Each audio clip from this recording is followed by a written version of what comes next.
Barhan oui, de cet exposé, je dirais même technique et précis.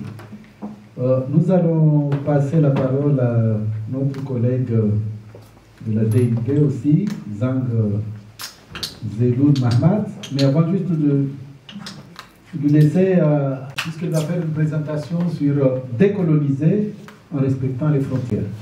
Et là, je voulais juste, parce que comme c'est un frère du Tchad, vous dire que la situation qui s'est passée au Tchad est similaire, mais tragique qu'au Comores. C'est-à-dire on a un dictateur là-bas qui était, c'est Emmanuel Macron qui est allé l'installer, et au mois de février, son principal opposant a été tué par balle. Et il a eu un compromis avec un opposant qui s'appelait plutôt Succès Masra et que maintenant on appelle Échec Masra, qui l'a rallié avec Macron, qui ont négocié avec Tshisekedi, ils sont allés signer les accords qu'on appelle de Kinshasa, où ils se partageaient, puisque c'est passé le pouvoir. Déby, fils, garde la présidence, c'est-à-dire tous les pouvoirs, et lui, il était Premier ministre sous ses ordres. Elle s'est présentée aux élections, le Premier ministre contre son président, il était toujours Premier ministre. Et le problème, c'est qu'ils s'étaient mis d'accord qu'ils allaient se partager le pouvoir et que, évidemment, les élections, comme au Comores, Cour constitutionnelle contrôlait la commission électorale, contrôlait l'armée qui contrôle tout, et c'est le même système, mais Succès Masra qui a échoué avant même les élections, puisqu'au début qu'il a rallié, en pensant que peut-être avec Macron, il allait gagner le pouvoir. Déby fils a fait la même chose qu'Azali, il a raflé les voix, et lui maintenant il pleurnichait. En fait c'est comme évidemment ceux qui sont présentés aux Comores aux élections, qu'il pleurniche alors qu'il savait que le jeu était déjà pipé d'avance et que par les promesses des Américains ou des Français, ils pensaient y revenir. Je voulais juste, puisqu'il y a pas mal de situations comparatives, et je laisse maintenant la parole à Zang Zeloun pour son exposé. Merci Zang. Merci, je suis très content d'être parmi vous. Et comme Augusta, notre coordinatrice générale, l'a rappelé à juste titre, si l'on veut qu'en Afrique, d'une manière générale, dans tous les processus d'émancipation, la présence des femmes et des jeunes est un élément primordial, sinon il n'y aura jamais de victoire. Et je suis très content donc de voir nos sœurs des Comores, et j'espère qu'un jour, à cette table-là, il y aura un homme et puis les autres, ce seront des femmes.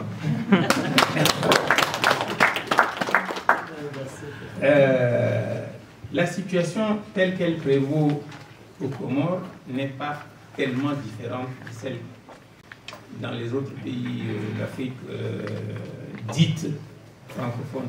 Je suis toujours surpris par le fait qu'on appelle ces pays-là des pays francophones, parce que souvent, le pourcentage de personnes scolarisées est assez faible, et les gens qui parlent réellement français, ce sont les quelques personnes qui résident dans les villes, et normalement ce sont nos langues nationales qui sont réellement les langues du pays, et que les gens qui parlent français sont plutôt minoritaires. Mais enfin, c'est une facilité de langage qu'on a adoptée.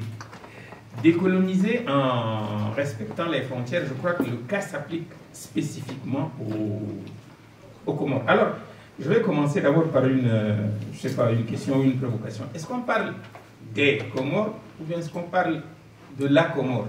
J'ai eu une fois un débat avec des camarades des Comores, on me dit non, c'est la Comore, non, c'est les Comores. Bon, enfin, je laisse aux camarades, frères et sœurs des Comores m'expliquer, n'est-ce pas, les subtilités de cet élément à la fois sémantique et politique.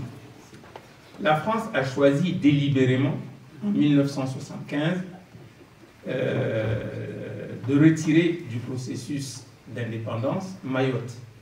Pourquoi? Auguste l'a expliqué, il y a à peu près 2 tiers du passage du pétrole, à la fois à côté du Mozambique, au niveau de la mer Rouge et jusqu'au canal de Suez. C'est un point stratégique extrêmement important. Et il est hors de question que la France perde ce territoire. Ce qui fait la force, n'est-ce pas, de la France et sa présence dans tous les forums des 5 continents, c'est justement cette position ultramarine-là. En Nouvelle-Calédonie, elle est présente. Dans l'océan Indien, elle est présente.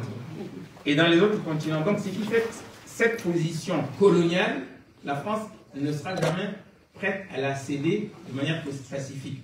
Et d'ailleurs, il serait intéressant de considérer à la fois la France, à la fois Israël, à la fois les États-Unis, comme des États voyous qui piétinent allègrement et depuis des années les résolutions et les résolutions de l'Organisation des Nations Unies. Elles les foulent systématiquement au pied sans aucune sanction. On le voit avec ce qui se passe chez les Kanaks, on le voit avec ce qui se passe en Israël, et on le voit avec ce qui se passe aux Comores. Comme normalement, la question des Comores fait partie du comité de décolonisation des Nations Unies.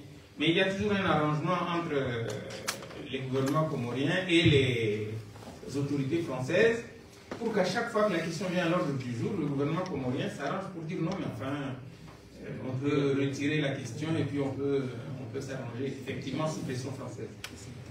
Comme le frère Abdelrahman Ahmed l'a dit, moi je crains qu'au Comores, un jour, vous n'ayez M. Nour El Fattah Azali qui va peut-être succéder à son père comme Yadema au Togo, Bongo au Gabon, Idriss Déby chez nous au Tchad et encore. Enfin, c'est pas exclu, hein, la manière dont. Ça risque même d'arriver en 2024. Et puis, tout ce qui est entrepris au Comores, à la fois par l'impérialisme français, ils viennent de supprimer le droit du sol, les opérations Wambouchou 1, Wambouchou 2, toutes ces pratiques typiquement coloniales. Il n'y a rien à dire, c'est comme ça que l'impérialisme français, c'est pour perpétuer et vous donner du fil à retordre.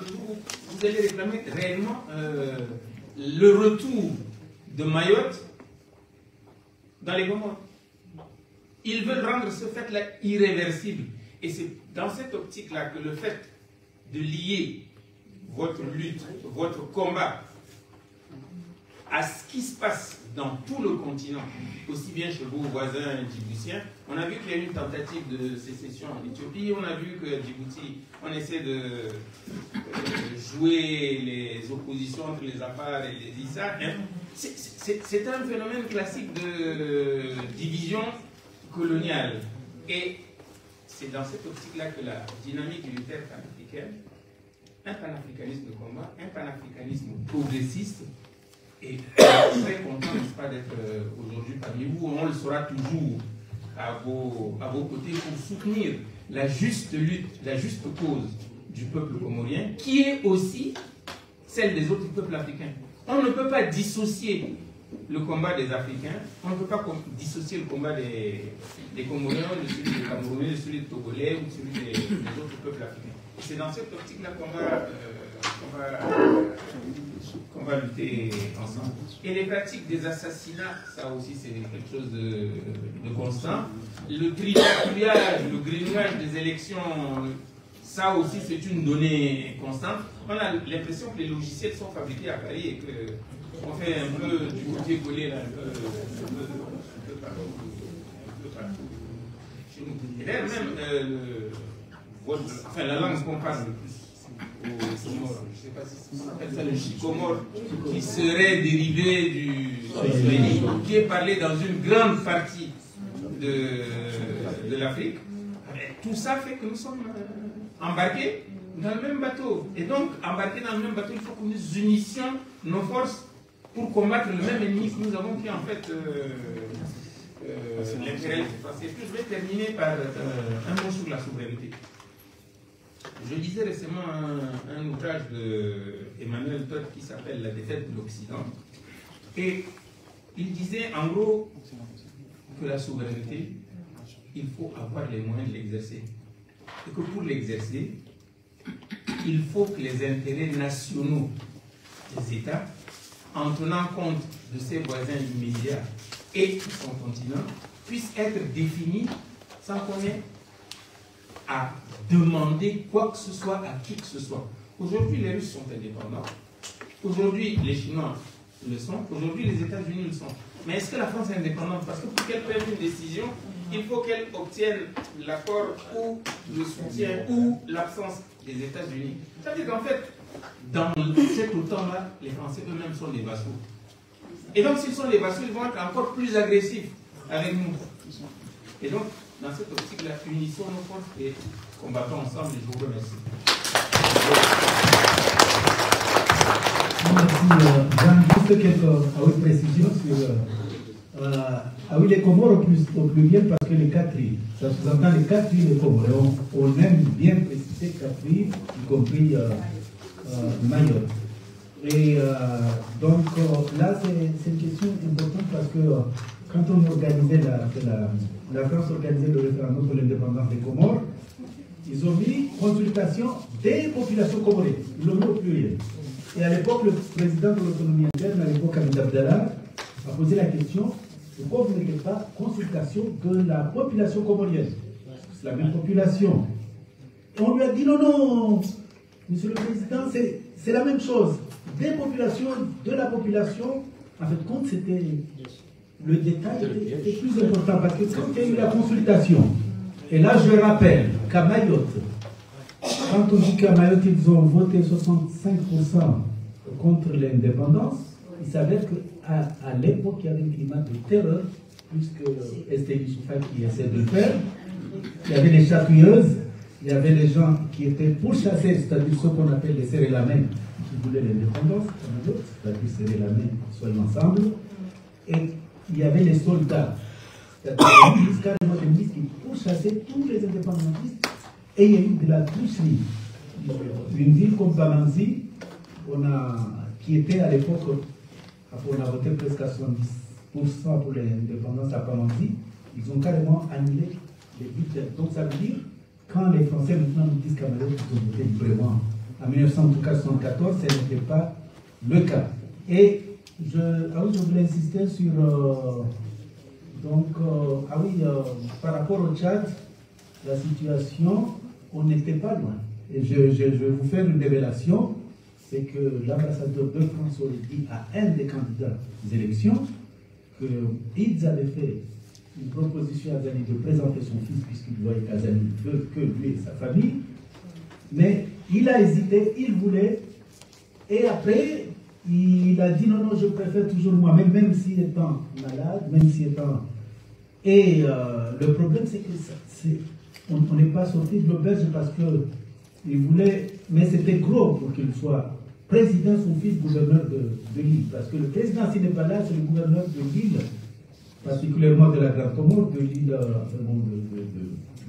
du président qui doit prendre le pouvoir. Et on parle même que son fils risque de devenir directeur de cabinet, secrétaire du gouverneur, et puis le gouverneur démissionné qui prenne la place. Donc, ça veut dire que la situation des vies aux Comores est à risque. Donc, en tout cas, bon, voilà, merci pour ton intervention. J'ai eu la chance d'aller j'ai eu la chance, il y a 2 ans, d'aller à Mayotte. J'ai fait un grand axe là. J'étais très surpris qu'il y ait à Mayotte, en voiture, une espèce d'embouteillage que je n'ai jamais vu. C'est absolument édifiant. C'est complètement... je ne sais pas combien de temps j'avais un compatriote qui était médecin. Et puis on regarde à côté. Et puis quand vous allez par exemple vers Hawaï, oui, vous regardez ce qui se passe par exemple à Mayotte, vous regardez ce qui se passe à Hawaï. Ensuite, quand vous regardez ce qui se passe en Martinique et vous regardez ce qui se passe ailleurs, vous dites, mais attendez, qu'est-ce que cette départementalisation-là a apporté à ces gens-là? Sinon la misère, mais surtout le mépris le mépris le plus total pour les populations locales. Et ça continue, ça peut pas changer. Et c'est pareil avec les Kanaks. Merci beaucoup, monsieur.